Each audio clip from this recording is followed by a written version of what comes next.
Olá pessoal, tudo bem com vocês? Estamos aqui em mais um episódio do podcast Pessoas Comuns.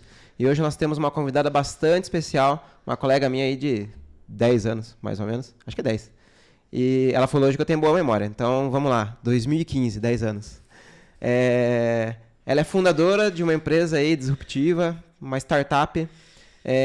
Quando a gente montou esse projeto, daqui a pouco ela vai contar, a gente ouviu o seguinte: não, mas isso aí não vira nada, né? E estamos aí praticamente 8 anos de projeto. Eu tenho aqui hoje a Charlene Irente Saito, certo? Fundadora da Cãomigo, Pet Friendly. Fica à vontade, Charlene. Olá, obrigada aí pela oportunidade, obrigada pelo convite, é um prazer estar aqui, né? Você que participou aí desde o nascimento da Cãomigo, né? É um prazer enorme estar aqui, ver a sua trajetória também, poder compartilhar um pouquinho com o pessoal essa trajetória da Cãomigo e trocar essa ideia, é um prazer estar aqui, obrigada. Legal, legal. A gente começou lá atrás, eu lembro quando você falou do projeto e começamos a fazer e nem imagina, né, até onde chega, né? Nem imaginava. Até hoje eu tenho ali o TCC, com aquele primeiro desenhinho ali, que um dos meninos do grupo que fizeram e tá lá um trabalho de conclusão de curso e que agora, anos depois, né, virou aí realmente uma empresa. Show de bola. Charlene, ó, a nossa conversa, a gente vai buscar lá atrás a Charlene, pequenininha, de Suzano, certo? Certo. De Suzano. Como que foi a sua vida no começo e tal. E aí depois a gente toca para falar um pouco da Cãomigo. Então me diz aí, como que foi a sua infância lá na sua casa, com seus familiares? Como que... Bom, eu era filha única, hoje eu tenho um irmão que a vida trouxe, mas eu era filha única, mãe solteira em Suzano, então eu sempre estudei em escola pública, uma criança comum, né? Como aí o título do podcast. Pois é. Uma criança comum, gostava de brincar das coisas comuns, era uma boa aluna, aquela coisa bem típica, nada fora do normal, assim. Sou nascida e criada, vivi até os 27 anos em Suzano, estudei na escola pública ali próximo, eu era uma boa aluna, quietinha, gostava de brincar de boneca, e uma criança comum. Você ficou até os 27 em Suzano, então quando a gente se conheceu lá em Sorocaba, fazia pouco tempo que você estava lá, então? Fazia pouco tempo que eu tinha mudado. Eu mudei para Sorocaba, na verdade, a gente se conheceu em 2015, eu mudei em 2012 para Sorocaba, quando eu me casei. Ah, legal. Eu fui até alguns meses antes, que eu comecei a trabalhar em Itu, já estava, né, como já ia casar, estava procurando emprego na região, e fui em 2012 que eu mudei para Sorocaba. Aí vivi em Sorocaba até 3 anos atrás. Mas você foi já com o seu marido para lá? Sim, fui já por questão do casamento, ele já morava em Sorocaba e eu em Suzano, a gente namorou 3 anos aí. Foi online, não foi? Foi online. Era um encontro online. A gente se conheceu online. Eu lembro dessa história. A gente se conheceu pelo Badu. Acho que nem sei se existe ainda. Também não sei. Eu lembro que você falou dessa história. Na época não existia Tinder, né? Eu sou dos primórdios da internet. Boa, que da hora. Eu lembro. Os primórdios, pré-Tinder, né? A gente se conheceu pela internet, namoramos à distância por 3 anos. E aí a gente já tava com o casamento marcado e me mudei pra lá quando me casei. Nossa, que da hora. Meu, você desbloqueou umas caixinhas aqui agora porque eu lembrei várias coisas. Pessoal, só pra deixar claro aqui. Fazia mais ou menos 3 anos que eu não encontrava a Charlene. Verdade. Né? Mas é uma coisa muito legal que desde daquela época, eu acho que até mais do que aquela época, a gente sempre manteve contato. Sim. Porque na época do MBA, né, inclusive o Sandro, que esteve aqui com a gente, ele foi o nosso professor, a gente se falava ali por causa do trabalho, mas antes, eu lembro de você quietinha mesmo, você chegava ali, você sentava no canto da sala. Nossa, que memória, nem eu lembro disso, gente. Você chegava sentava no cantinho da sala, ou no canto esquerdo ou no canto direito, mas o mais canto. Nunca sentava ali no meio e nas primeiras carteiras, né? E a gente não se conversava tanto. Era porque era ceguinha, tinha que sentar na frente, se eu não enxergo. Você não enxerga. Isso aconteceu comigo também, mas beleza. Antes era porque era o chamado CDF, né? Depois é porque eu precisava enxergar. No meu caso, desde a faculdade, eu percebi que eu fui sentando cada vez mais na frente porque eu não enxergava se eu sentava no fundo. Até eu perceber que era uma questão de vista mesmo. Era o óculos. Comigo foi na faculdade também. Eu lembro que, acho que foi 2012, eu tava assistindo a aula E aí eu falei, nossa, professor, troca essa caneta aí, eu não tô enxergando nada, cara. Daí a minha colega do lado falou, que a caneta tá boa, você que não tá vendo nada, toma o óculos aqui. Daí ela pegou e passou o óculos. Aí eu coloquei o óculos e falei, gente... O problema era esse. Nossa, eu não tô vendo nada, meu Deus do céu. Aí eu fui lá e tive que colocar um óculos. Enfim, voltando aqui. Então você vem de Suzano para Sorocaba por questão do casamento. Eu lembro que seu marido trabalhava numa empresa de pá eólica. Isso, ele trabalha ainda na área de energia, Legal. não na mesma empresa, né? Ele já... Aí viemos para São Paulo por questão do trabalho dele também. Agora ele já está na segunda empresa, que inclusive é aqui pertinho, na Paulista. Hoje não só na parte eólica, mas na parte de energia renovável, energia limpa, enfim. Aquela empresa, eu lembro que ela mandava pro norte, né? As pás e tal. E essa outra empresa é mais ou menos na mesma pegada, ou não? Hoje é um pouquinho diferente, que a empresa que ele trabalhava em Sorocaba era uma empresa que fabricante de pás e fazia projetos. Hoje ele está no lado contrário, ele está no lado do cliente, das empresas que cuidam dos parques, né? Tanto eólico, quanto solar, quanto outros tipos de energia. E hoje ele está nas empresas que cuidam, né? A empresa que ele trabalha, ele faz a gestão desses parques de energia. Entendi. E lá quando você era mais nova, antes do casamento, o que você considera que foram os desafios assim na sua casa? Porque você falou que mãe solteira, Sim. Né, filha única, vocês tiveram que... Sim, era só eu e a minha mãe, né, a vida toda, minha mãe sempre trabalhou, então eu ficava sozinha em casa desde os 7 anos, que eu já ficava sozinha, que eu tinha que arrumar minhas coisas para ir para a escola, esquentar minha comida, ver a hora, não perder a hora da escola, então eu acho que teve ali os desafios né, de ter que amadurecer e de ter que aprender a se virar ali, ainda criança, né? Então, a partir dos 7 anos eu já fazia muitas coisas sozinha, eu já sabia a hora que eu tinha que sair, porque minha mãe passava o dia trabalhando, precisava trabalhar. Saía cedo, voltava no final do dia. Saía cedo, voltava no final do dia, e nisso eu tinha que acordar, tinha que ou chegar da escola, esquentar minha própria comida, e já ficava sozinha em casa. Fazia lição, sabia a hora que tinha que fazer, ninguém tinha que me cobrar, né, para fazer isso, porque eu criei ali a minha independência, entre aspas, porque isso longe de ser uma independência, mas eu já tinha que me virar um pouquinho ali. E você ia sozinha a pé pra escola? Sim, era sempre perto. E era uma outra época, né? Sim, dava. Outros tempos. Dava pra fazer isso, né? Sim, dava pra fazer isso. Legal. E aí toda a infância foi nesse modelo. Sim, a vida toda. E aí, na adolescência, eu comecei a trabalhar formalmente com 16 anos, né? Eu entrei por aquele projeto Jovem Cidadão, que eu também não sei se existe ainda, que era um programa do governo em que você trabalhava como aprendiz. Então, eu comecei a trabalhar numa loja de fotografia, que vendia filme fotográfico. Olha. Nossa, isso é uma coisa de velho, né? Kodak. As crianças nem sabem o que é isso. Uma loja da Fuji. Fuji? Era uma loja da Fuji? Meu Era Deus. uma loja da Fuji. Acho que na minha cidade nunca teve dessa.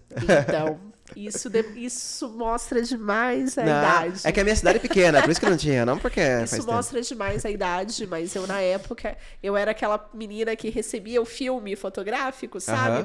E colocava no envelope pra fazer revelar as fotos, na época a gente chamava de revelar as fotos. Então, esse foi meu primeiro emprego aí na adolescência. Estudava de manhã, trabalhava à tarde, e aí ainda no ensino médio eu fui fazer um curso técnico. Na época, né, minha carreira assim, acadêmica, minha vida acadêmica foi um pouco confusa. Eu fiz um curso de designer de interiores. Nossa. Olha que diferente, né? Caramba. Nunca segui isso na vida, mas eu sou uma técnica em designer de interiores formada. Nunca trabalhei com isso, nunca fui para essa área de arquitetura, enfim. Mas fiz esse curso técnico, então eu estudava de manhã, trabalhava à tarde e fazia curso técnico à noite em Mogi, que é uma cidade próxima. Então eu sempre tive aquela vontade de estudar, de crescer, isso já acho que veio aí desde a adolescência, sabe? Hoje em dia tem muitos adolescentes que o pessoal fala nem trabalha, nem estuda. Eu já fazia tudo ao mesmo tempo, desde de novinha aí. Mas é uma característica da nossa... Acho que talvez a nossa foi uma das últimas gerações que tinha essa questão, né? Sim. Você falou desse programa do Jovem Cidadão. Eu acho que ele foi substituído pelo programa Menor Aprendiz mesmo. Não deve ter mais esse daí. Porque Eu o acho modelo que é muda parecido. o nome, né? O modelo, em Suzano também tinha os guardinhas, que a gente chama, Guarda-mirim, né? guarda-mirim, mas esse era um outro paralelo, que Sim. já existia guarda-mirim, mas também existia esse programa do governo. Eu acho que os programas, eles vão mudando de nome, né? Sim. Enfim, mas era que o governo pagava metade e a empresa pagava outra metade para que a gente tivesse esse espaço no mercado. Acho que o modelo deve existir ainda, tá provavelmente com outro nome. Vai mudando a gestão, vai mudando os nomes. Mas essa parte da juventude é bem curioso, porque mudou demais a visão desses jovens em relação a entrar no mercado. Eu lembro que na minha época, que é parecida com a sua época, praticamente ao mesmo tempo, você arrumava emprego em qualquer lugar para você começar ali, né? Que nem uma loja Fuji. Ou mesmo um empacotador de mercado. Sim. Hoje você fala com um jovem de 16, 17, até uns 20 anos, eles não têm certeza do que dá para fazer. A nossa geração foi diferente, né? A minha acho que ainda é um pouquinho antes da sua. É uma geração que a gente tinha, acho que talvez correr um pouco mais atrás das coisas, enfim. Eu venho de uma família que quase ninguém tem nível superior, por exemplo, né? Hoje, a minha geração dos meus primos, digamos assim, hoje já está diferente, mas a geração da minha mãe, a geração dos meus tios, não era quase ninguém tem nível superior, quase ninguém tinha uma carreira realmente, né? Pelo menos na minha família foi assim. Então, desde muito nova, eu queria fazer diferente daquilo que eu via. Sim, pra poder avançar. Você sabia, é aquela, né? Você não tinha muita certeza do que tinha que fazer. Não mas tinha a sabia menor que tinha ideia, que fazer né? alguma coisa. Não tinha a menor ideia. Eu fui para designer de interiores, Sim. quando na verdade eu queria fazer meio ambiente, mas não tinha técnico em meio ambiente na minha região naquela época. E aí eu escolhi designer de interiores só para fazer alguma coisa. Porque era o que tinha lá. Sim, porque era o que tinha. Meio ambiente não tinha, pra você ver como eram duas coisas completamente diferentes. Em dúvida entre meio ambiente e design de interiores, é bem diferente uma coisa da outra. Mas eu sabia que eu queria fazer alguma coisa. Tinha que fazer alguma coisa. Eu lembrei agora do meu primeiro curso extra, assim, que além da escola, foi algo também que eu não segui nunca, que é web designer. Olha isso. Web designer. Eu aprendi a usar lá o Fireworks, o Photoshop e tal, né? E nunca usei isso. Eu tinha 17 anos. Pois é. Né? Mas talvez isso seja um ponto, porque... Por que eu fiz web designer? Porque era o que tinha ali, por perto. E que dava pra pagar. Queria fazer algo. Eu queria fazer alguma coisa, não sabia o quê. Hoje é ao contrário, porque você tem tudo disponível. Sim, hoje com a internet você consegue fazer cursos literalmente de qualquer coisa. Né? E aí você fica em dúvida. Não, na nossa época era muito diferente. Você não tinha internet, né? Eu fui ter acesso à internet, a computador já na faculdade. Então, quando eu era mais nova, não tinha isso. Era o que tinha na região e a gente estava limitado ali ao que a gente conseguia fazer, ao que conseguia pagar. E eu fiz curso técnico porque era o que tinha gratuito, que foi ETEC. Na época até chamava ET, né? A ET de Mogi. Então, era o que tinha disponível próximo. Né? Hoje a gente tem uma facilidade, a gente consegue estudar literalmente qualquer coisa. E a facilidade gera dúvida, né? Porque Sim. É que nem você ir num restaurante tem 300 opções no cardápio. Aí você fala, caramba, qual que eu vou pegar aqui? Você fica naquela ansiedade de, eu vou escolher esse daqui, eu deixei de escolher 299. Sim. E a vida muitas vezes é sobre os nãos que você dá, né? Sim. Pra você poder escolher algo. Quantos cursos a gente compra e nem faz, né? Pois Hoje eu realmente compro muitos cursos online e me inscrevo em muitos. E assim, eu não consigo fazer todos que eu me inscrevo. Né? Pois é. Porque aquela vontade de fazer tanta coisa e a gente literalmente não dá conta. Mas naquela época era tudo muito mais simples e mais limitado, mas eu sabia que eu queria fazer alguma coisa, então o que tinha era o designer de interiores, era alguns cursos, né, técnicos, e eu falei, não, eu vou fazer, meu objetivo era terminar o ensino médio com algum curso técnico junto, era meu primeiro objetivo. E foi aí que eu fui para designer de interiores e nunca trabalhei com nunca isso. usou. Depois, não sei se foi depois imediatamente ou não, mas você entrou na área de RH, correto? Sim. Aí eu fui fazer psicologia. Teve um tempo, eu fiquei ali há um tempo sem alguns meses, sem estudar depois que terminei o ensino médio. Inclusive, assim, eu passei por um processo de depressão na adolescência e foi o que me levou a fazer terapia. E isso me fez me interessar pela área de psicologia. E aí fui estudar psicologia. Então eu me formei em 2009, gente, eu entrei em 2004 na faculdade. de psicologia na Universidade de Brás Cubas. Então, eu fiz o curso, só que também comecei o curso e quando eu comecei eu já queria trabalhar na área, né? Eu falei, não, estou estudando, estou fazendo faculdade, aquela coisa de quero trabalhar na minha área, Sim. achando que já estava, né, avançada. E desde o início do curso eu comecei a procurar estágio. E finalizando o primeiro ano, porque eu entrei no meio do ano, né? Então, finalizando, quando eu estava para finalizar o segundo semestre, um pouco antes de terminar o segundo semestre, eu consegui meu primeiro estágio na área de RH, que foi na Plasmatic. Era uma empresa de parabólicas. Parabólica? De antena parabólica. Caramba. Olha, tudo isso mostra demais a idade. Jesus. Filme fotográfico, antena parabólica. Era uma empresa de receptores e antenas parabólicas, enfim. Não sei se ainda fica, ali no centro de São Paulo, na Santa Efigênia. E comecei meu primeiro estágio na área de RH. E foi na área de recrutamento e seleção, que é o caminho mais fácil, mas para quem estuda psicologia, porque para você ir para a área clínica, você precisa ter estudado um pouco mais, né? Você precisa ter uma bagagem acadêmica de que quem está no segundo semestre não tem. Então, eu fui para a área de RH e aí eu trabalhei por 11 anos na área de RH, né? Foram 11 anos nessa área. Comecei por recrutamento e seleção, fui para treinamento, passei por cultura e clima, por gestão de plano de carreira, por toda essa parte, principalmente de treinamento e desenvolvimento, cultura e clima. Recrutamento e seleção foi mais a porta de entrada. E foram 11 anos na mesma empresa, ou não? Não. Foram 11 anos em várias empresas. Em várias empresas. Comecei ali na Plasmatic, passei rapidamente por uma empresa de cosméticos em Mogi e consegui o meu primeiro estágio, ainda no segundo ano de faculdade, consegui meu primeiro estágio numa grande empresa. Então, eu fui para Firestone, para Bridgestone Firestone, que fica em Santo André. Fiquei ali por alguns meses como estagiária, fui efetivada na área de recrutamento e seleção, como analista de RH. E depois disso passei por consultoria, por empresas de construção civil. Eu trabalhei até numa obra de gasoduto. Nossa, caramba. Eu trabalhei numa obra de gasoduto que eu tinha o meu próprio container, era o auge, assim. Eu tinha um container só meu, 2 assistentes e eu trabalhava... Na obra, no canteiro de obra. Nossa. No canteiro de obra. Se eu saía do container, eu tinha que usar o capacete de segurança, eu trabalhava de bota e... Era o meu próprio container, era uma obra de gasoduto. Mas aí eu trabalhei em várias empresas, passando aí por consultoria, por construção civil. A última empresa foi novamente do segmento automotivo, né? Assim como a Firestone também é automotivo.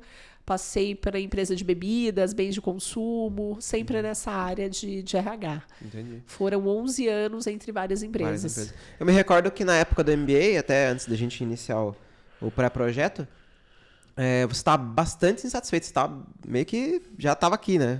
Da área. Foi um dos motivos até para você querer migrar. Foi assim, eu acho que um conjunto, né, de circunstâncias que me levaram para isso. Eu acho que eu sempre tive um pouco essa questão do empreendedorismo, né? Até hoje, me preparando para vir para cá, eu lembrei de uma coisa, de quando eu era criança, eu e meu primo tinha um pé de pitanga em casa. Eu e meu primo tinha muita pitanga, a gente não dava conta de comer. A gente começou a oferecer para as pessoas que passavam na rua se elas queriam comprar pitanga, porque a gente ia vender e ganhar um dinheirinho, né? Boa. Levamos uma baita de uma bronca, assim, da minha mãe, da minha tia, enfim. Mas eu acho que eu sempre tive um pouco disso que ficou adormecido por muito tempo. Quando eu era mais nova, até durante a faculdade, eu fiz trufa para vender, chocolate, ovo de Páscoa. Passei muitas madrugadas fazendo ovo de Páscoa, na época de Páscoa, para vender. Sabonete, sais de banho, produtos artesanais para vender. Então, eu sempre tive uma coisa assim com a empreender, e mesmo que em paralelo, né? E aí, com a carreira, isso foi deixando de lado, mas eu sempre gostei. Então, eu já tinha aquela sementinha do empreendedorismo, né? E que ficou ali guardada por muito tempo. Passei por algumas empresas. A última empresa, eu tive algumas dificuldades, assim. Eu entendo hoje que eu não estava no local certo e não era a pessoa certa para aquela posição. Assim, eu era nitidamente ao contrário do que a vaga exigia, né? Inclusive, existe aquele teste de personalidade, o Quantum, e existe uma engenharia de função para aquela posição. E ela era totalmente o oposto, né, do que era o meu gráfico de personalidade. Era literalmente o oposto. Né, o que eu tinha ali de destaque era o que tinha que ter na posição contrária e tudo mais. Então, foi 1 ano e 10 meses que eu fiquei lá. E assim, por mais que eu me esforçasse, para mim era difícil fazer, porque era algo que era muito fora da minha zona de conforto, e não era por questão de muito trabalho, era por questão de um trabalho que não tinha a ver com o meu perfil, né? E era um ambiente ali que era bastante desgastante, né? Minha advogada disse que eu não posso falar muitas coisas, não posso entrar em muitos detalhes, mas era um ambiente bastante difícil e que eu claramente não estava numa posição adequada, né? Eu sou uma pessoa que eu gosto de ser comunicativa, que eu gosto de projetos novos, de ideias novas, e era uma empresa que eu não tinha espaço para isso. Então eu estava bastante insatisfeita. Né? Apesar de ser uma ótima empresa, eu ali não estava numa posição adequada.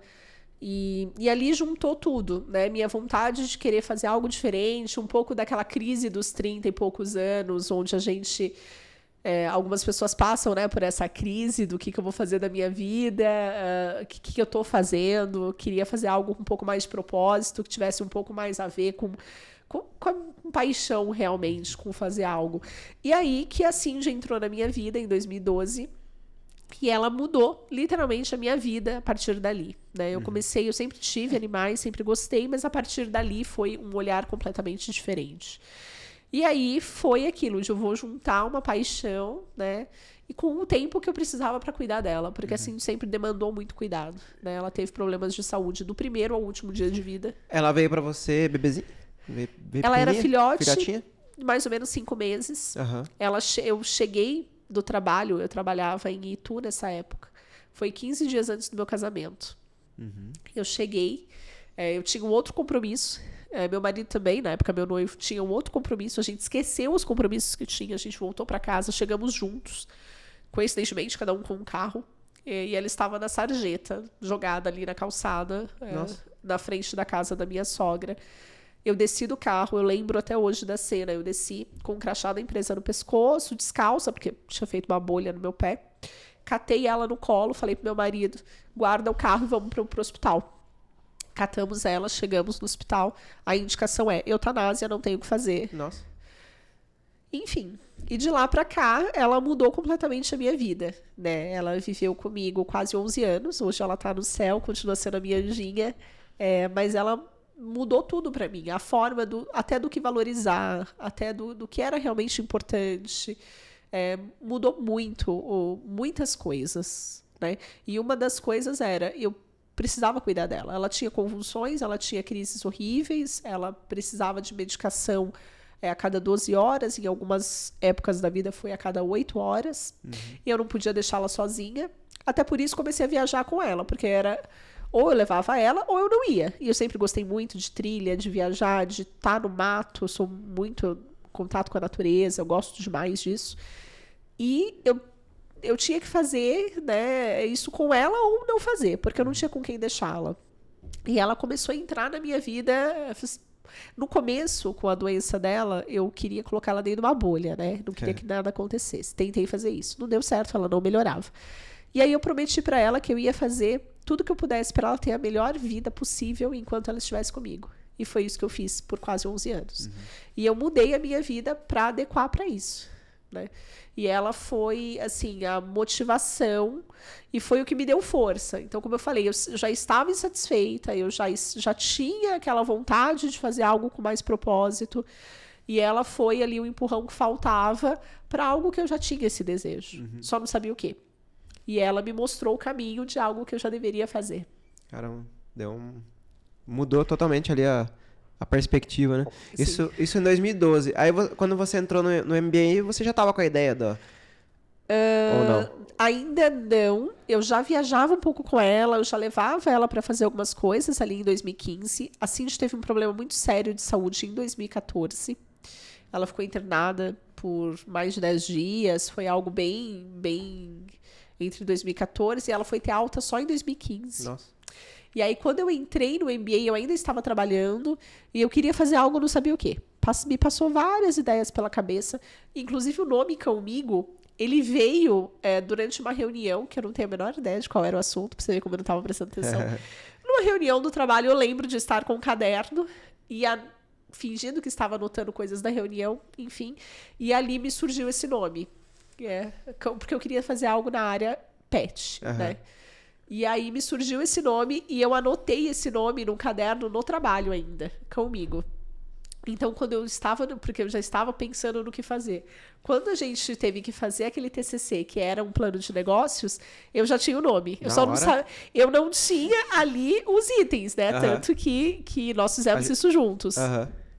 Mas eu já tinha o nome e já sabia o que eu queria fazer. E eu lembro que você já sabia até quais eram os valores, né? Porque foi uma discussão no começo do grupo. Talvez você não lembre. Mas eu lembro que rolou uma discussão tipo, vamos fazer parceria com um pet shop. Aí você falou, não, eu não sou a favor de compra e venda de... Sim. Aí eu olhei, aí eu comecei a captar o que você queria. Daí a gente foi formatando aquele projeto, mas foi algo bem... Então essa ideia da Cãomigo, ela nasceu assim, lá 3 anos atrás, né? Sim. Em 2012, no caso. Foi quando ela começou, talvez não em 2012, quando ela chegou, porque eu ainda entrei naquela fase de entender a doença dela, da epilepsia, as sequelas de sinomose que ela tinha. E a partir de 2013, eu passei por um período querendo deixá-la dentro de uma bolha. E a partir dali, foi quando ela foi ficando bem, que eu comecei a querer sair e levar ela comigo. Ali eu conheci uma empresa, né, que fazia já na época. A Cãomigo não foi a primeira. Até hoje tem gente falando que é a primeira agência. Tem gente que começou agora em 2025 e a primeira agência pet friendly. Eu vi um post disso aí. Mas lá em 2015, né, muito antes disso, já existia Turismo 4 Patas, que era uma agência de turismo voltada para turismo pet friendly, que já fazia atividades de ecoturismo para cães e tutores. Então, eu conheci essa empresa, fiquei acompanhando e era uma inspiração muito grande, né? E aí, em 2016, ela abriu um curso, foi na época que a gente estava, acho que terminando, foi a época ali do fim do MBA. Entregar, né? Ela abriu um curso de turismo animal. E eu fui a primeira a me inscrever, né? Quando abriu, foi a primeira turma que ela fez acho que 2 ou 3 turmas. Eu fui a primeira a me inscrever e fiz o curso com ela, né? Eu fui aluna da Larissa, da Turismo 4 Patas, para aprender, né? E eu queria fazer isso de uma forma bacana. Eu não queria só ir no evento dela e copiar, né? Nunca fiz isso, nunca fui, né, num evento como uma cliente para me aproveitar. Como eu já queria abrir algo, eu não tinha coragem de fazer isso porque eu achava antiético, né? Então não fiz. Quando ela abriu o curso, eu falei, pronto, ela abriu o curso para formar profissionais, é minha deixa. É a ideia, né? Eu vou lá, pago o curso e foi isso que eu fiz. Participei e foi muito ali no final ali quando a gente estava trabalhando no TCC que esse curso me ajudou muito, até para entender o perfil de público, preços, a negociação com os locais, enfim. Eu não tinha nenhuma dessa experiência, né? O Sebrae me ajudou muito, fiz vários cursos no Sebrae de Sorocaba nessa época. Então, marketing, finanças, todos esses, porque eu trabalhava só na área de RH. Eu só entendia de cultura e clima, plano de meta, avaliação de desempenho. O próprio empreendedorismo era algo que era novidade, né? Era novidade. Eu só sabia vender sabonete, vender ovo de Páscoa, vender trufa. Mas a técnica, eu digo, né? A técnica ali. Tudo era novo. A estrutura, como monta, o plano de ação, toda aquela coisa. Não, era tudo teórico, né? Era tudo aquilo que a gente aprendeu no MBA e era aquilo que eu aprendia também no Sebrae e fui juntando as pecinhas para poder criar algo, né? Eu lembro que teve um dos primeiros cursos que você comentou comigo, que era uma imersão de uma semana, acho que era... Empretec. Eu ia falar Empretec, mas fiquei na dúvida. O Empretec é incrível. O Empretec, você já fez Empretec? Não, mas você já falou várias vezes. Então tem que fazer, fica a dica. O Empretec, ele não é um curso assim, de teoria. Ele não é uma coisa técnica. Ele é comportamental. É uma imersão, né, de 6 dias. E ele é totalmente comportamental. Ele é voltado para comportamentos empreendedores. Ele o Empretec, aqui no Brasil, é o Sebrae que aplica. mas ele é um curso desenvolvido pela ONU, ele é um curso que tem em vários países, e ele é voltado para comportamento empreendedor. É uma imersão, é forte, você ri, chora, você fica... Você não tem hora para acabar, você sai de lá. Teve dia que eu saí quase meia-noite, enfim, é uma loucura. Mas foi um curso, assim, que é muito bom. Se eu pudesse, eu faria de novo, mas eles não deixam. É uma vez, você só faz uma vez na vida. Isso mudou um pouco a perspectiva também, então. Muito, muito. Esse foi um curso, acho que de todos os cursos de empreendedorismo, óbvio que são focos diferentes. Tem a parte teórica, você tem a parte técnica, é o plano de negócios e tudo mais. O MBA foi muito, muito importante nisso, mas virada de chave de comportamento, o Empretec foi, sim, sensacional. Pô, show de bola, legal. Eu lembro que você falava bastante, isso daí foi bem no finalzinho, acho que a gente não tinha entregue ainda o trabalho final. Quando você começou a comentar desse curso, então já tem uma caminhada longa aí, né? Sim. Bacana. Então a Comigo, ela começa ali num projeto de conclusão de curso, né? Um projeto, um TCC. Em 2016, se eu não me engano, foi quando foi apresentado. E aí, em 2017, você abre efetivamente a empresa. Isso. Correto? Sim. Eu estava sozinha na época e sem experiência. Então, o CNPJ, ele é de fevereiro de 2017. Nossa. Né? 2 meses depois que foi... Logo em seguida, porque a gente terminou. E aí o Empretec veio nesse bolo também, para me dar aquele empurrão, porque sempre com muito medo, muito insegura, né? Será que vai dar certo? É uma coisa muito nova. E aí o CNPJ foi de fevereiro, mas o primeiro evento só aconteceu em agosto. Nossa. Né? Eu fiquei esse tempo me preparando. Na época, eu achava que eu precisava entender muito mais de cachorro, de pet.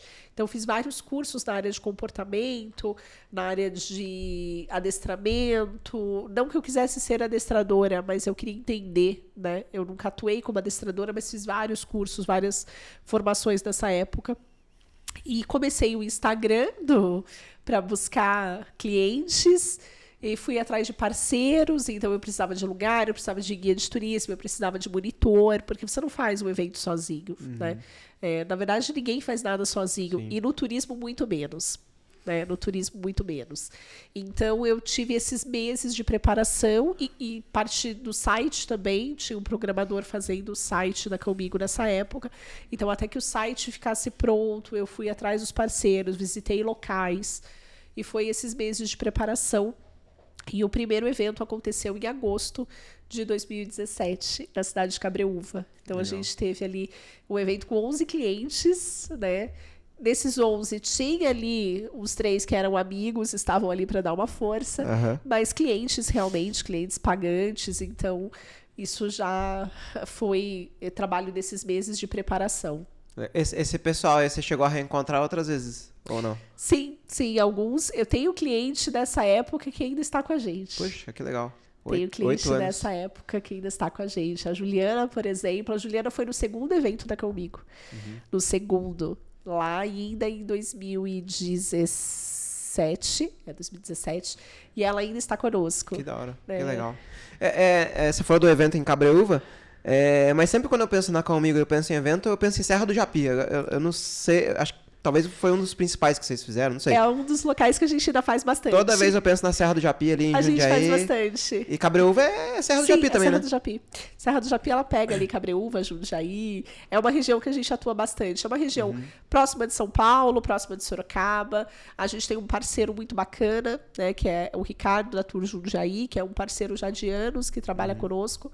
E a região da Serra do Japi, a gente ainda tem bastante coisa. Legal. E a Comigo, é um negócio disruptivo total, assim, né? Eu até comecei a apresentação falando que quando a gente mostrou esse projeto para um dos nossos professores, o orientador, ele falou, não, imagina, isso aqui, quem que vai pagar para levar o cachorro para passear? Exatamente. Mas eu lembro também que mostramos dados, né, para comprovar, ó, tem aqui, tinha uma revista, que eu não vou lembrar qual, que fala assim, em tal ano o Brasil vai ter mais pets do que filhos, né? Sim. Crianças, né, nascendo. Sim.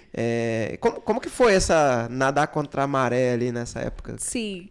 não foi fácil, né? É aquela coisa de você ter que acreditar muito em algo que quase ninguém acredita. Eu tive muito apoio do meu marido, né? E, assim, se eu, né, como amigo, como que participou, nós fizemos juntos esse projeto, mas quase ninguém mais acreditava. Eram alguns amigos que apoiavam, a Ariane estava comigo, uma amiga até hoje, que também me apoiou, mas foram algumas pessoas, né? Em geral, ninguém acreditava muito nisso. E eu falava, poxa, não é possível. Até a inspiração no Turismo Quatro Patas me ajudou. Porque eu falei, poxa, se ela está fazendo, é porque, né, se as pessoas vão, é porque existe esse espaço. E foi aí que não é fácil, ainda mais, assim, começando sem dinheiro, sem, né... sem um modelo pronto, né? Sem um modelo pronto. Na verdade, a Comigo, até ela passou, e ela ainda passa por muita transformação, né? A Comigo começou como uma agência de turismo receptivo, porque nada mais é do que uma agência de turismo receptivo, como outras tantas.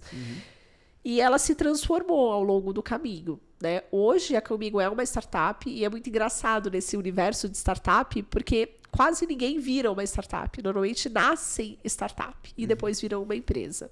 E quando eu vou, muitas vezes, nesses ambientes de startup contar, eu falo, poxa, mas já tem 8 anos. Nossa, sua startup tem 8 anos? Não, a startup tem mais ou menos 2. A Comigo tem 8 anos, mas ela não era uma startup. Ela não tinha essa... Na verdade, eu nem sabia o que era uma startup naquela época. Não era objetivo, talvez. Não era o objetivo. Você só queria passear com os cachorros. Só queria passear com os cachorros. Até hoje eu brinco que me enganaram. Só que, no caso, quem me enganou foi eu mesma. Que eu achava que eu só ia passear com o cachorro. Até hoje, às vezes, quando estou muito cansada, eu falo, eu só queria passear com o cachorro. E é o que hoje é o que a gente menos faz, né? E a Comigo, ela foi passando por essa transformação. Aí veio a pandemia, você imagina, a gente estava numa ascendente, ganhando clientes, ganhando espaço. Eu tinha assinado um contrato com uma consultoria, um contrato de consultoria muito bom, com uma empresa grande, porque aí você vai estudando muito sobre o assunto.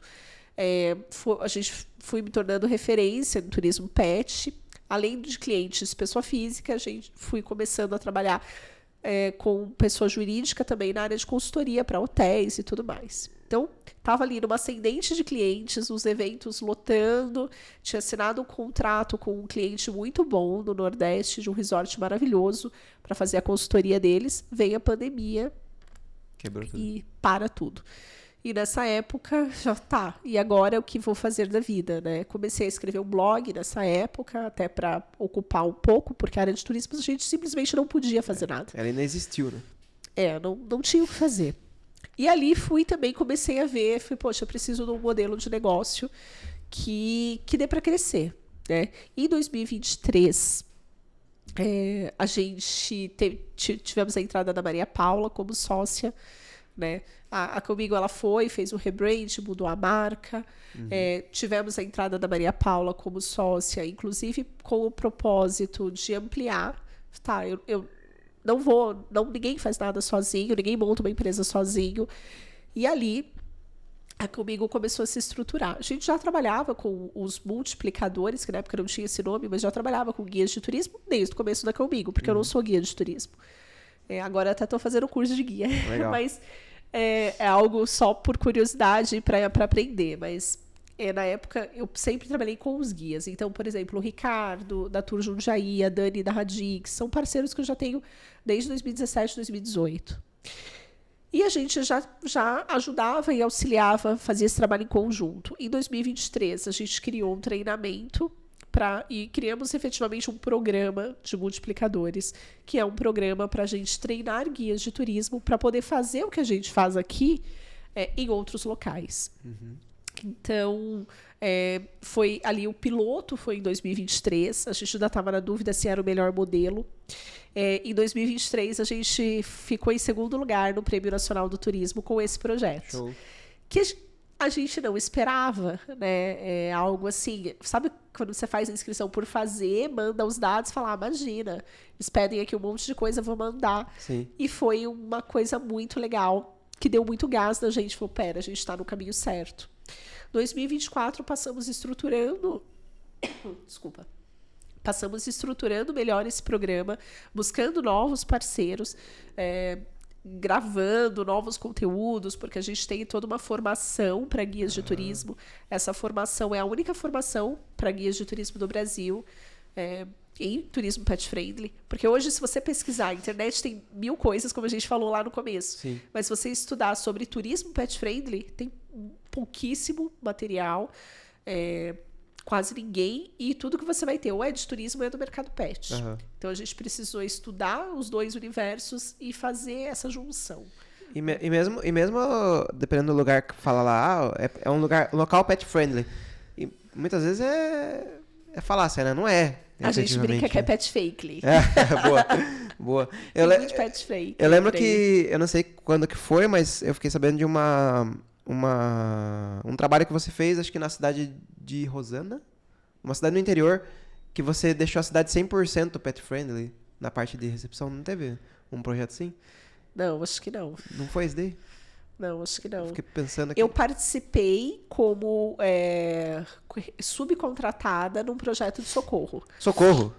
Mas não fui eu na época. Eu estava começando como consultora. Foi uma outra influenciadora que foi contratada para fazer esse projeto. E ela me contratou para auxiliar em parte do projeto.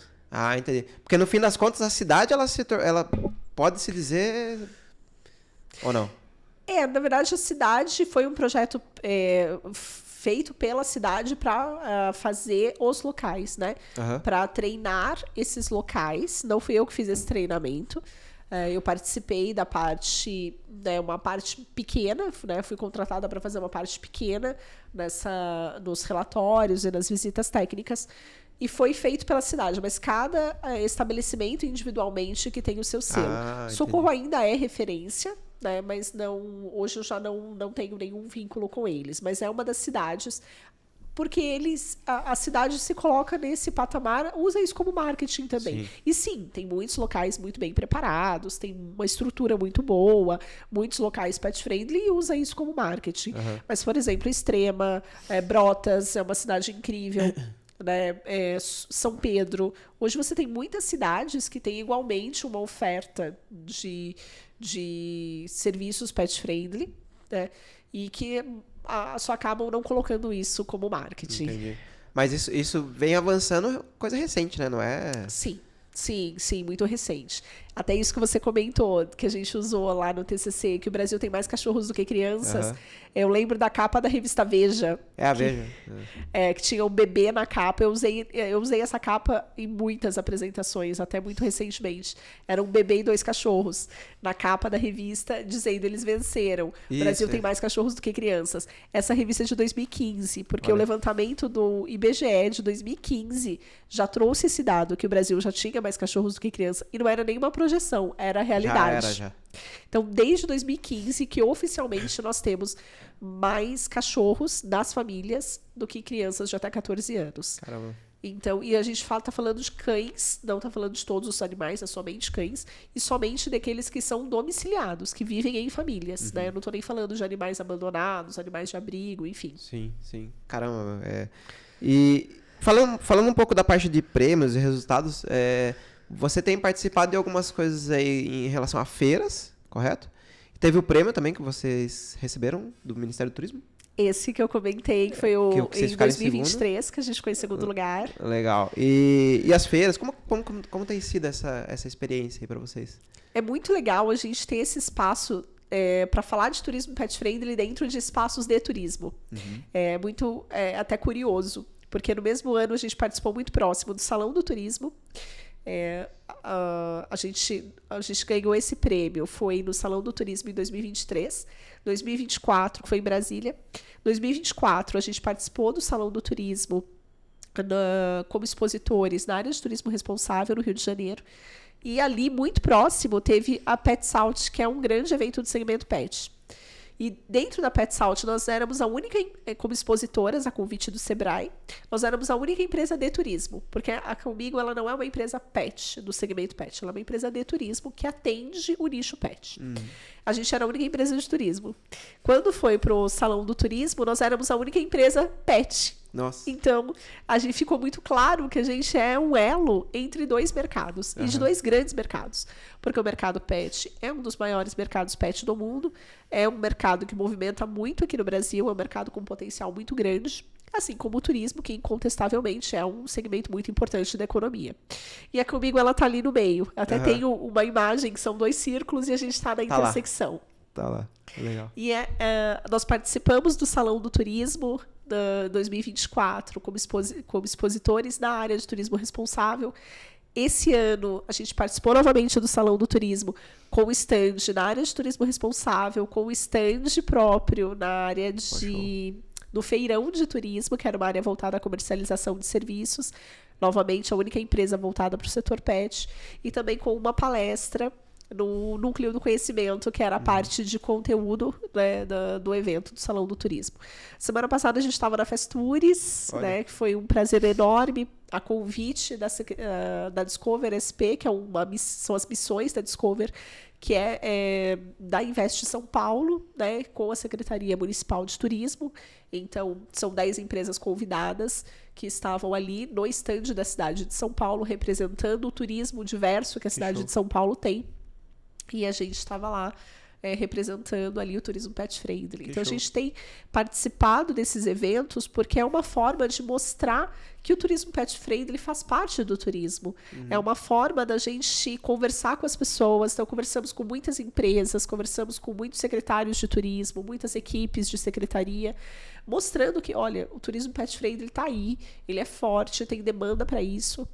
E a gente tem a oportunidade de ir cavando o nosso espaço. Porque ainda é uma área que, em geral, no turismo não é muito olhada, né? Não tem um grande espaço. E a gente tem que estar ali, literalmente, a facão, abrindo o caminho. Abrindo o caminho. Mata e alta, é isso que a gente está fazendo. A parte boa de quando o mato tá alto é que tem muita coisa pra você desvendar, mas tem a parte ruim é que você não sabe o que vai aparecer quando você cortar o mato. Exatamente.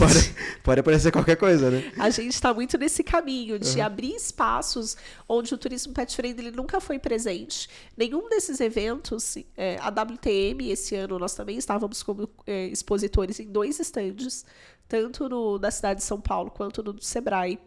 Então, são grandes eventos que já existem há muitos anos e que o turismo pet friendly nunca esteve presente. Né?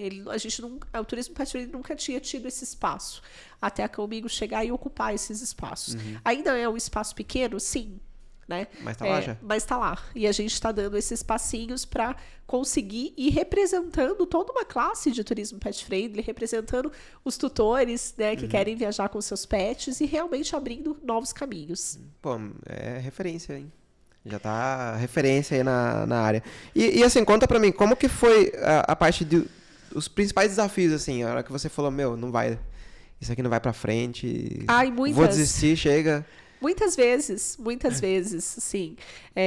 Todo esse universo de startup para nós é muito novo, né? E por muitas vezes a gente fala, nossa, será que está no caminho certo, né? Quando lá em 2024, eu e a Maria Paula, minhas sócias, resolvemos participar e entender um pouco o que era essa coisa toda de startup que a gente ouvia falar. A gente se inscreveu para participar do programa de aceleração do Inovativa Brasil.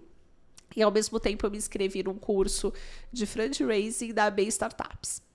As primeiras aulas, as primeiras mentorias, eu não entendia nada do que eles falavam. Eu não tenho vergonha de dizer, mas era assim, uma sopa de letrinhas, e os KPIs, e os VCs, e era assim, os CACs, e assim, tudo isso ficava dando um nó na minha cabeça. E eu realmente não entendia metade do que era falado. Mas eu anotava ali o que eu não entendia. Quando era gravado, às vezes eu assistia de novo. Eu pesquisava os termos e assistia de novo para entender o que... Eu falei, preciso entender esse negócio. Ainda em 2024, você vê, é muito recente, faz um ano só. Passada. Faz um ano que nós terminamos nosso primeiro programa de aceleração. A gente tinha dificuldade, eu e a Má, até em falar que nós éramos uma startup, porque a gente não entendia esse universo, né?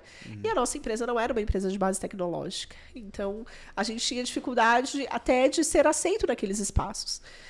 A gente estudou pra caramba toda essa sopa de letrinhas, todo esse universo, né, de startup e tudo mais, porque é um universo paralelo.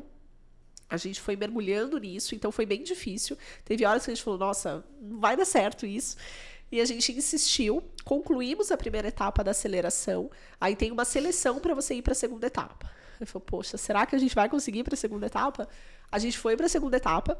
Legal. E no final, que foi em dezembro do ano passado, a gente ganhou o troféu de Startup Destaque do Inovativa. E foi ali, naquele dia, que a gente falou, eita, pera, a gente é uma startup, né?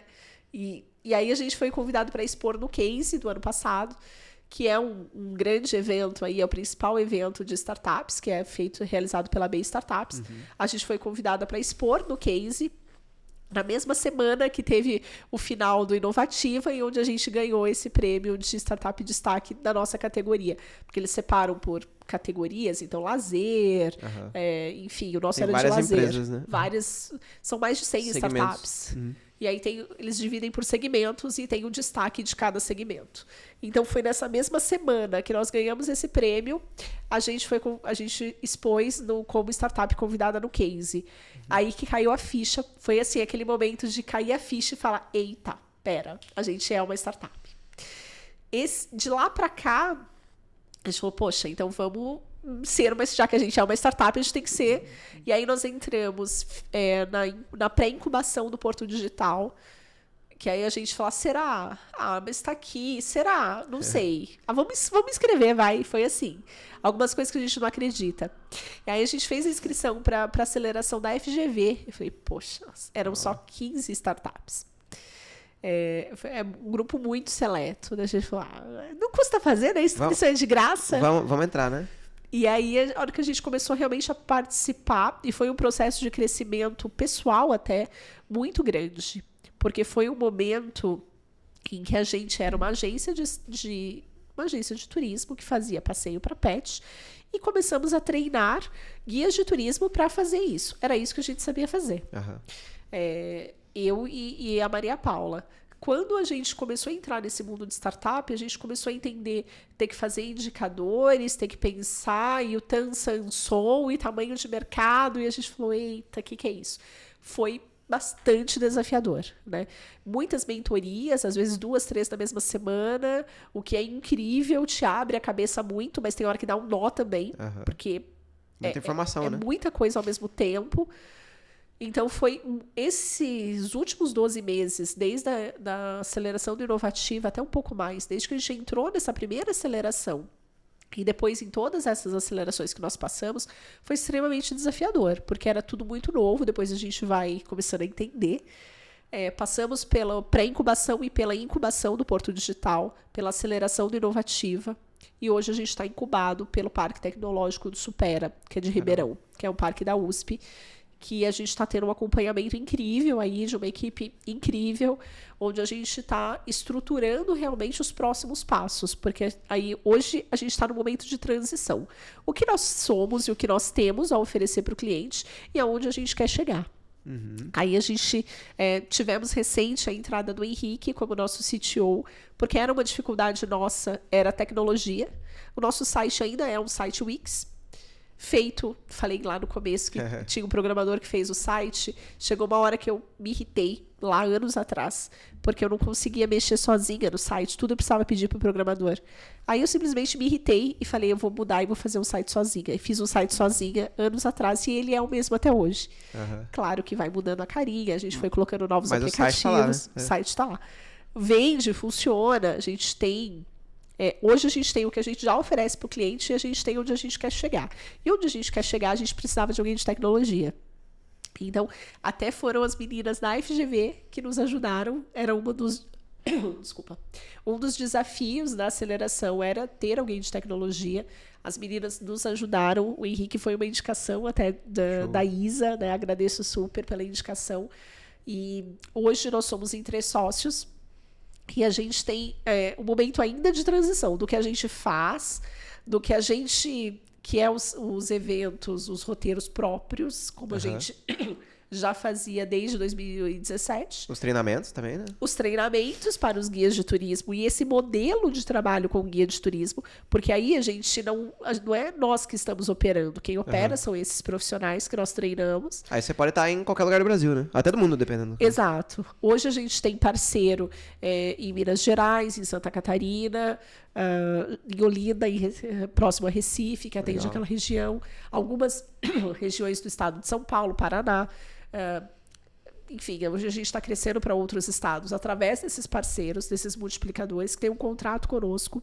A gente treina essas pessoas, vende esses serviços no nosso site e a gente faz o acompanhamento. Então, são serviços da Calmigo, são eventos da Calmigo, mas operado por esses parceiros, que já é um modelo diferente daquilo que a gente fazia antes, onde nós mesmos organizávamos. Sim. E a gente tem um projeto da onde a gente quer chegar, da plataforma. Isso eu ainda não posso contar muito em detalhes, Tranquilo. mas é um projeto da plataforma que vai estar no ar aí no primeiro semestre do ano que vem, que o Henrique está tocando, está à frente, enquanto eu e a Má cuidamos da parte comercial, da parte de estratégia comercial da coisa, de por qual caminho. A gente ainda está em muita definição de qual caminho seguir. E o Henrique cuidando da parte, efetivamente, de Estrutura de TI, né? estrutura de TI, criando tudo isso, porque a gente vai ter um grande trabalho de migração de sistema e tudo mais.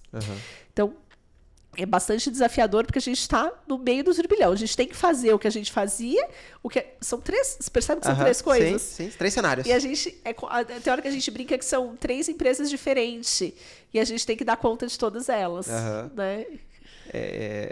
E dependendo do momento que você tá ali, você tá mais pra uma do que pra outra. Porque imagino que deve rolar de vez em quando, apesar da certeza de tem que ir por esse caminho, você fala, putz, será mesmo? Sim, Né? sim. Então... E a gente não pode abrir mão daquilo que a gente construiu, dos clientes que a gente tem. A gente tem uma carteira muito bacana de clientes, a gente tem um clube que são os clientes recorrentes, que pagam uma assinatura para fazer parte do clube, e aí eles têm diversos benefícios e descontos. Então a gente tem ali clientes bem próximos, clientes recorrentes. Tem cliente que participa com a gente, já teve cliente que participou mais de 20 vezes, o mesmo cliente. Caramba. Né? Então a gente precisa cuidar disso, precisa fazer isso acontecer, só que a gente também tem novos projetos, o que a gente já fazia não vai nos levar mais longe, a gente precisa dar novos passos, só que eu não posso esquecer daquilo que eu estou fazendo. Então a gente está pensando no futuro, mas ao mesmo tempo tem que vender o evento desse final de semana, tem que fazer a trilha acontecer. Então a gente se vê em cenários bastante diversos e isso acaba sendo muito desafiador, porque a gente fica literalmente louca às vezes. E você, pelo seu perfil, é desconfortável também, porque você gosta da trilha, né? Você gosta Adoro. De ir pro meio do mato e tal. Adoro. O que eu brinco que me enganaram, eu queria só passear com o cachorro. Só que eu tô cada vez mais distante, né? Eu não sou mais a pessoa que estou à frente e que recepciona o cliente pessoalmente, que acompanho. Sempre que eu posso, eu ainda vou, né? Eu ainda participo porque eu gosto de estar lá, eu gosto de ter esse contato com os clientes, eu adoro os meus clientes de paixão, os cachorros principalmente. Mas hoje eu já não... É uma parte boa. Hoje não depende da minha presença para que aconteçam. Sim. Eu estava esse final de semana, eu estava em Gramado para Festures e estava acontecendo um evento aqui em Mogi das Cruzes que a minha equipe deu conta. Né? A minha sócia estava dando conta de outro lá no Paraná e que ela não tinha como estar aqui e estar lá ao mesmo tempo e as coisas acontecem. Hoje eu consigo que as coisas aconteçam sem depender da minha presença, né? Ou minha ou da minha sócia. O que é bom. E funciona, né? Funciona. Que é o principal, né? Funciona, mas eu gosto, né, de estar. Então, estar presente nas atividades é a parte que eu mais gosto, mas é a parte que hoje eu acabo fazendo menos. Mas, felizmente, porque as coisas acontecem sem mim. Vai chegar um momento que você vai poder escolher também, né? Sim. A gente tá plantando pra isso, né? Sim, às vezes eu vou de passeio. Eu tenho alguns passeios que são com os meus parceiros. E aí eu falo, eu não tenho que ir. Se eu não for, o evento vai acontecer. E alguns eu não vou. Mas na maioria eu vou porque eu gosto, né? E aí eu vou porque assim, é a ponta, é o que o meu cliente enxerga. Sim. Agora eu vou tocar num ponto delicado aí. A sua família. A sua família de pet. A sua Cindy. Ai, meus amores. Seus amores. A Cindy que estão aí no seu braço. São meus amores. A Cindy é a chefe de tudo. Sempre foi, sempre vai ser. Ela foi a inspiração, ela foi tudo. E A Cindy foi pro céu o ano passado, no início do ano. Eu lembro quando a gente se falou um pouco depois que isso aconteceu. Você falou que tá bem... Foi uma das coisas... foi a situação mais difícil da minha vida. Eu tive 2 situações muito difíceis e essa foi a principal. Foram muitos meses e eu não posso dizer ainda que eu tô recuperada, porque não tô. Eu nem sei se um dia eu vou estar.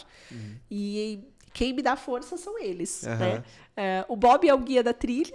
É o que vai à frente. É o que vai à frente. Hoje a gente tem uma equipe canina, maior até do que a equipe de humanos. O Bob é o diretor de ecoturismo. Boa. Né? A Bela de relações com humanos, porque eu nunca vi uma cachorra gostar tanto de gente quanto ela. Ela ama. A Cacau, ela já é um pouco mais reservada. Ela é diretora de produtos. Ela gosta de julgar. Ela é aquela bem crítica. Hoje a gente tem aí também o Frederico e a Flora em Curitiba. São da Maria Paula. Ah, legal. Eles são os cães da Maria Paula, né? Diretores de comunicação e a diretora de eventos, que é a Flora. São os Goldens da Maria Paula, minha sócia. Então E agora a gente tem também as 2 do Henrique, né? Que é o nosso novo sócio, o Henrique sócio e CTO, que também tem 2 que estão aí compondo e entrando para a nossa diretoria canina. Que bacana. Então eles são... Tá com uma equipe formada já. A equipe formada. Porque a gente faz tudo pensando no que a gente faria para os nossos próprios cães. Eu não vou colocar um produto à venda, a gente tem ali uma loja de produtos, que eu não usaria nos meus cães. Né? Até mesmo nos parceiros, a gente tem uma rede de parceiros que são parceiros do clube, oferecem benefícios, descontos para quem é do clube.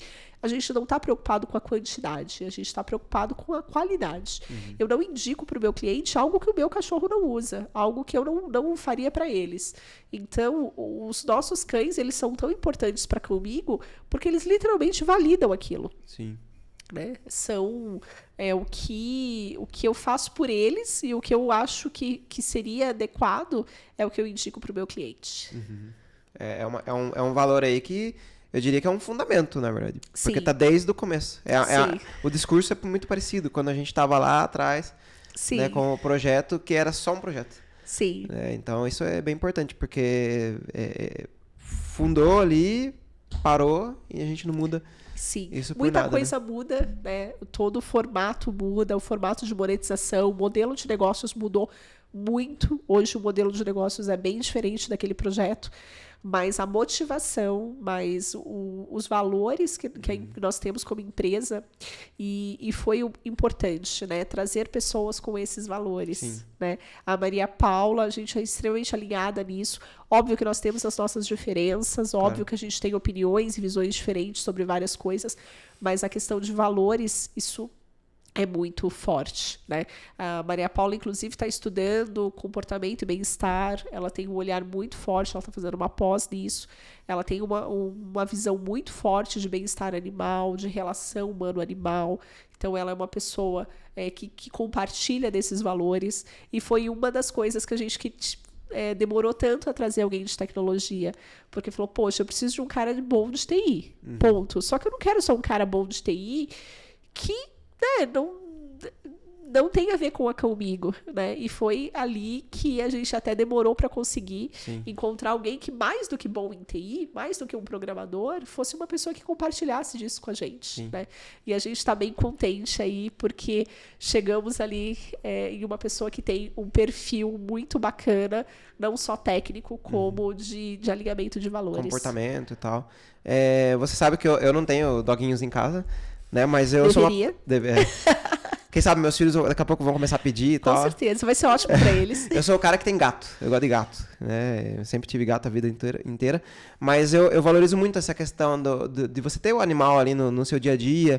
Tem até uma questão de formação de caráter da pessoa, porque isso vai um pouco pro público que fala, nossa, passar com o cachorro é família. Cães, gatos e outros animais são família. Então, assim, e de vez em quando surgem aí estudos, pesquisas e tal, que o pessoal fala da diferença que faz, né, essa companhia para as pessoas. Então, acho que você aí é uma autoridade para falar sobre isso. Mas a diferença que faz na estima da pessoa, na vida da pessoa, de ter ali um cachorro ou gato, né? Sim, um animalzinho, né? E até na formação de uma criança. Eu vejo pelos meus filhos ali, de chegar e cuidar do gato. Ó, não empatia. Não pode puxar, né? Não pode bater. Porque a primeira reação da criança, dependendo da criança, né? O meu, pelo menos, foi os dois. É chegar e bater, puxar o rabo. Sim. Do gato ou do cachorro. Mano, não é assim que faz. Então você cultiva isso dentro da sua casa, isso transcende, né? Com certeza. Isso transcende. Tem uma série de estudos, né, que mostram os benefícios para a saúde, né? Não só física também, mas para a saúde mental. Não sei se você sabe, o Brasil é um dos países mais depressivos do mundo, acho que, se eu não me engano, o mais depressivo da América Latina. É um dos maiores índices de ansiedade, grandes índices de suicídio. A gente tem uma questão de saúde pública voltada à saúde mental. Grave, bem grave. E que ainda não vejo sendo levado tão a sério quanto deveria. Né? Eu, como uma psicóloga não praticante, né, vejo a gravidade dessas questões de saúde mental, principalmente relacionados à depressão, à solidão. E tem muitos estudos aí mostrando, estudos sérios, científicos, trabalhos de mestrado, de doutorado, mostrando o benefício para a saúde mental de você ter um animal de estimação, não necessariamente um cachorro, mas um gato ou outro. Claro que dependendo do jeito que a pessoa está, ela não está em condições de ser responsável por um animal, né? Tirando essas situações mais graves, o benefício disso é comprovado cientificamente, né? Tanto para a parte física quanto emocional. E você tem a questão ali da companhia, você tem a questão da criação de responsabilidade, de empatia. Então, isso traz inúmeros benefícios, né? Por isso que o mercado pet aí, ele cresceu tanto também na pandemia, né? Foi um crescimento muito grande e a gente vê muitas pessoas que viraram pai e mãe de pet. É muito engraçado quando eu tenho um amigo, um cliente que eu considero já um amigo, que um dia ele falou assim pra mim, ele falou assim, eu não entendia essas pessoas que queriam levar o cachorro pra todo lugar. Aí agora eu entendo, porque eu virei esse cara. E foi muito engraçado. Hoje ele paga a creche pros cachorros dele, os passeios. E ele falou assim, eu não entendia até eu virar esse cara. E um dos propósitos da Cãomigo é também ter essa questão da comunidade, né? Hoje, a maioria dos nossos clientes vão sozinhos com os pets. Isso é uma característica do nosso público. Tem, claro, as pessoas que vão em casal, que vão com a mãe, com a amiga, enfim. Mas eu tenho um público muito grande que frequenta as nossas atividades que vai sozinha com o pet, ou sozinho, homens e mulheres. E lá no começo da Cãomigo, quando a gente escreveu aquele projeto juntos, eu achava que eu ia fazer turismo para cães. Era isso que eu tinha em mente. E por muito tempo esse foi o lema. Até que durante o processo eu percebi que eu não fazia turismo para cães. Eu fazia turismo para a família multiespécie. Inclusive o termo família multiespécie, ele já é muito utilizado, né? Ele já é utilizado dentro da psicologia, ele é utilizado até em âmbitos jurídicos, não sei se você sabe, não sabia. Tem processos de guarda de animais, não sabia. Pensão, Olha, isso tudo. Hoje a família multiespécie, né? Ela já é um termo muito utilizado. E você tem uma série, tem gente que separa e tem briga pela guarda do animal, por pensão, tem tudo isso, tanto de cachorro quanto de gato. Dentro da psicologia já tem toda uma linha de pesquisa que fala sobre esse vínculo, né, e que estuda esse vínculo, que a gente realmente forma uma família multiespécie quando você tem vínculos afetivos fortes para isso. Né? Não basta só você ter um animal lá no quintal jogado, isso não é uma família multiespécie. Mas a partir do momento que você tem um vínculo afetivo com esse membro não humano, seja um cachorro, gato, sei lá, outra espécie, é uma família multiespécie. E durante o processo eu percebi, com o feedback de muitos clientes, que o nosso propósito era fazer turismo para a família multiespécie.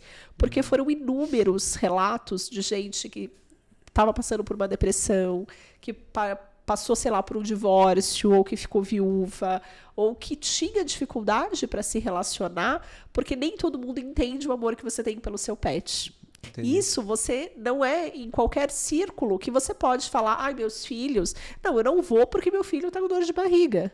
E você tá falando isso do seu cachorro ou do seu gato. Não é em qualquer ambiente que isso vai ser acolhido. Aceito, né? Entendido. Aceito, compreendido e principalmente acolhido. O luto com relação ao pet, ele ainda é um luto muito invisível.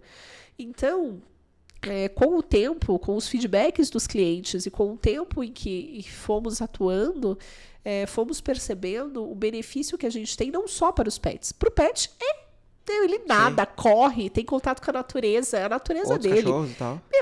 Pro cachorro é incrível, de verdade. Exceto aqueles cães com problemas graves de comportamento, de medo, que aí precisa fazer um trabalho comportamental antes de expor a trilha.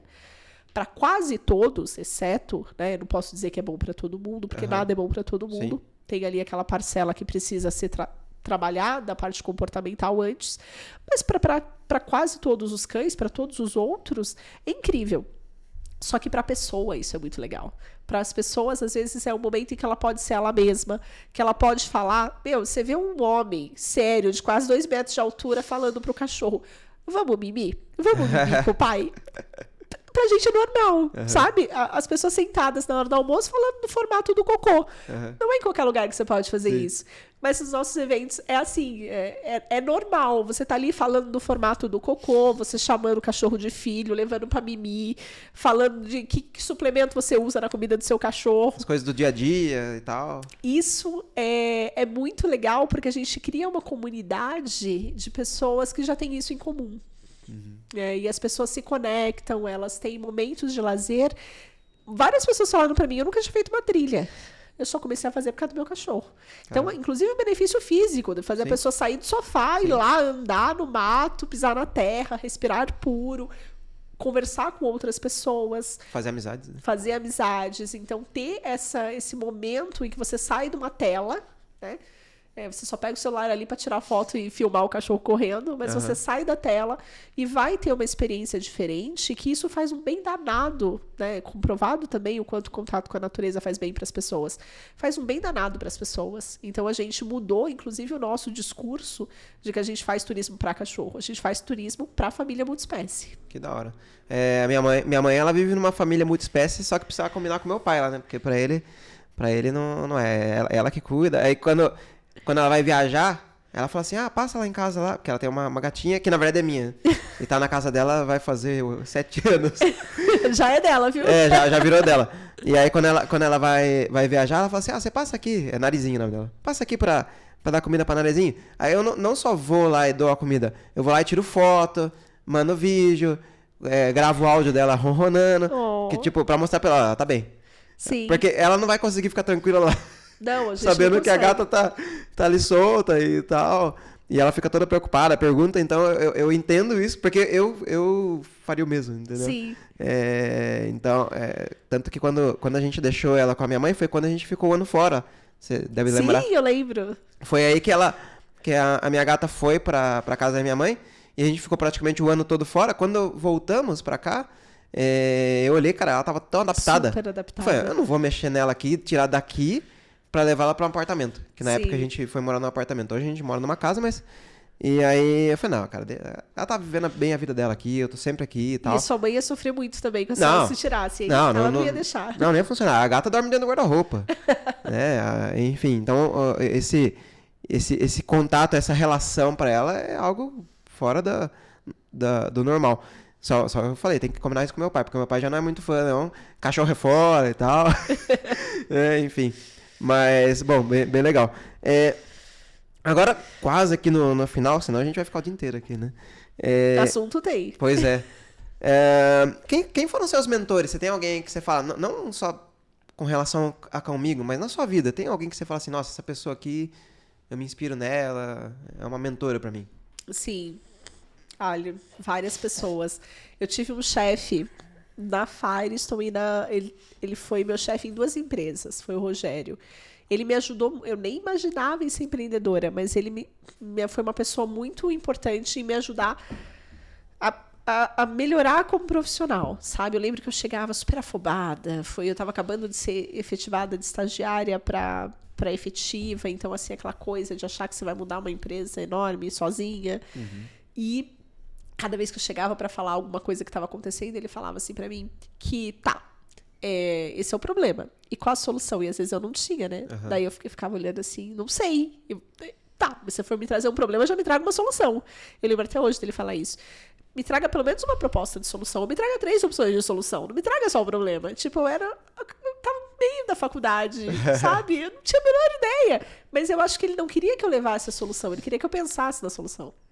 né? Ele queria que eu raciocinasse sobre aquilo. Não que eu fosse resolver, porque eu estava acabando de ser efetivada como analista júnior. Quem era eu para trazer a solução de alguma coisa? Não ia decidir nada. Mas isso me moldou no sentido de, se eu estou enxergando um problema, não sou eu, mesmo que não seja eu que vai resolver, eu tenho que pensar em quais seriam as soluções. Isso foi um exercício. Eu acho que isso foi um processo importante para mim. Acho que ele nem sabe disso, mas isso me ajudou e me ajuda até hoje. Você tem contato com ele ainda ou não? Nossa, faz alguns anos já que não. Vou mandar até um oi pelo LinkedIn. Numa dessa chega Isso foi uma coisa que me ajudou muito, né? E aí a gente trabalhou junto na Firestone, depois trabalhamos junto na Método também. Nossa. Ele foi para essa empresa e ele me levou para trabalhar lá também. A Larissa, né, que foi a fundadora da Turismo Quatro Patas, foi uma inspiração bem importante para mim. Hoje ainda me inspiro em muitas coisas, porque quando eu comecei lá no começo do MBA a pensar nesse mercado, que eu conheci a Turismo Quatro Patas, e foi, assim, uma referência, foi o que fez eu acreditar que eu poderia fazer aquilo, porque se ela consegue, eu também consigo. Eu fiz o curso com ela. Durante a pandemia, ela foi minha mentora oficialmente mesmo. Paguei um programa de mentoria com ela, para ela me ajudar a estruturar um plano de trabalho, para trabalhar com consultoria e tudo mais. Então, ela foi uma mentora oficialmente, inclusive, e não oficialmente também, porque foi uma pessoa em que eu me inspirei muito. Muita coisa que eu queria fazer igual a ela, e algumas coisas que eu via e que eu queria fazer diferente. E então, eu enxergava e via claramente o que eu queria ser igual e o que eu queria fazer do meu jeito. E aí eu comecei a criar o meu próprio caminho, mas foi um ponto bastante importante. E aí, ao longo desse trabalho que a gente mais tem mentores, né? A gente tiveram muitos mentores incríveis, no pessoal da Porto Digital, e aí mais pontual, pessoal da FGV, a gente passou por vários mentores que foram importantíssimos, que conseguem olhar de fora e trazer pontos e que você falou, poxa, não estava pensando, né? Trazer caminhos, ajudar a organizar as ideias. Então, a gente teve várias mentorias, principalmente nesses programas que nós participamos agora, que foram bem importantes, né? Apesar de formas mais pontuais, mas que ajudaram a enxergar pontos. E que a gente até hoje, ontem mesmo, a gente estava tendo uma mentoria que a gente saiu com o cérebro fritando, assim. Eu falei, nossa, eu saí assim, tá, deixa eu entender tudo que foi falado, digerir, porque e te tira da zona de conforto, né? Te coloca pontos que você fala, que você achou que você estava fazendo bem, que você fala, tá, mas não é bem por aí, tem esses caminhos. Então, acho que esse processo de conversar com pessoas que têm experiência, né, que são realmente mentores em algumas áreas, em várias áreas diferentes, tira totalmente a gente da zona de conforto. Mas é algo que tem sido incrível, que a gente não conseguiria estruturar o que a gente está estruturando se não fosse isso. Hoje, esses programas de aceleração e de incubação, com todas essas mentorias individuais, coletivas, enfim, a gente jamais conseguiria estruturar o que a gente está estruturando sozinhas, sem todo esse apoio. Então, aquela coisa, ninguém faz nada sozinho, e a gente tem a sorte de ter uma equipe muito boa de mentores auxiliando, né? Seria injusto falar um ou outro aqui, porque realmente são equipes muito boas, que a gente tem o privilégio, coisa assim, que você faz um curso inteiro e às vezes você não aprende o que você aprende em 2 mentorias num desses programas, sabe? Então, tá nos ajudando demais a montar onde a gente quer chegar. Porque o que a gente sabe trouxe até aqui, mas não vai levar mais longe. Sim. Aquela pessoa que te leva do ponto A ao B não é a mesma que te leva do B ao C, né? Exatamente. Legal. Show. E agora, uma mensagem final. O que você gostaria de dizer para o seu público? Pode dizer sobre a Comigo, pode pensar aí. Nossa, que difícil. Essa é para concluir, hein? Não me preparei antes, gente. Convido vocês a conhecerem a Comigo. Quem não tem um bichinho, avalie a possibilidade. Não precisa ser um cachorro, pode ser um gato. Um gatinho. Que faz muito bem, né? Faz muito bem pra gente. E quem tem cachorro, aí conheçam a Comigo, visitem nosso site. A gente hoje tem experiências não só em São Paulo, no Paraná, mas também em Pernambuco, Minas Gerais, em breve em Santa Catarina também. Então, a gente, em breve, no restante do Brasil, já tem algumas coisas encaminhadas aí. Então, convido todo mundo a conhecer. E a gente está à disposição, eu, Maria Paula, Henrique e a nossa equipe aí de monitores. Convido todo mundo a conhecer, bater um papo com a gente. Tem uma empresa, quer se tornar pet friendly, quer olhar para esse público. A gente tem o serviço de consultoria, de assessoria para auxiliar. Tem um cachorro, não sabe o que fazer, a gente tem ali experiências muito legais, tem trilhas, city tour, passeios de barco, passeios para ilha, tem muita coisa legal. Ou seja, não tem justificativa para não participar. Não, tem muita coisa legal. E qual que é o arroba do Instagram? Cãomigo Pet no Instagram Pet. ou o site cãomigo.com.br. Show de bola. Obrigado pela sua presença, foi um papo bacana, espero que você tenha gostado também. Muito obrigada pela oportunidade, foi um prazer estar aqui. Assunto tinha pra gente passar o dia todo conversando. Pois é, tinha bastante coisa legal. Pessoal, é isso, o nosso podcast encerra aqui. Agradeço muito a participação da Charlene, de quem está assistindo, acompanhando com a gente, e até a próxima.